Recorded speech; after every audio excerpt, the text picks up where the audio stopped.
What this reveals, again. This latest incident confirms what many of us in the InfoSec world suspected after the first Signalgate fiasco. This wasn't some accidental one-off or a moment of bad judgment. This was, and likely still is, a pattern. It wasn't a breach of protocol. It was the protocol.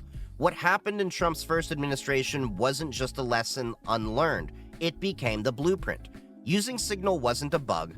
It was the feature. Signal, while a fantastic app for personal use, is fundamentally unsuited for government operations.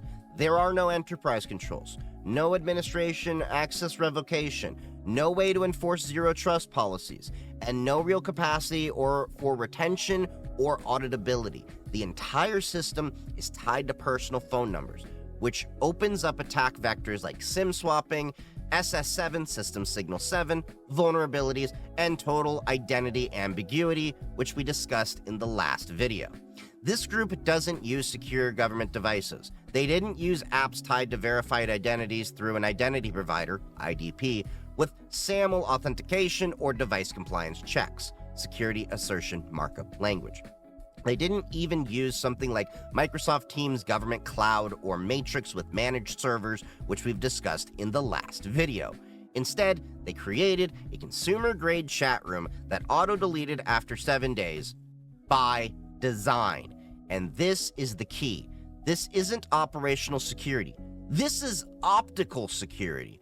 It's not about protecting information from adversaries. It's about making sure the public, journalists, and federal investigators can't retroactively access it. When you set your messages to vanish by default in a national security context, it's not about encryption, it's about erasure.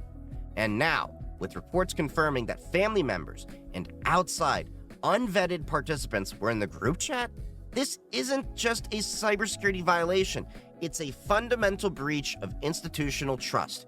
It's the collapse of protocol, where access to sensitive national decision-making was granted not by clearance or merit, but by who you know, who you're married to, or who represents you in court.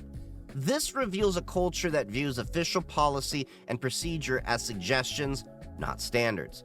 A government within a government, free from accountability, free from documentation, and entirely outside the scope of FOIA, the Presidential Records Act, or any chain of command. We're not just looking at bad digital hygiene here. We're looking at a coordinated effort to bypass oversight, a ghost network of government operations run out of a signal thread. Ironically,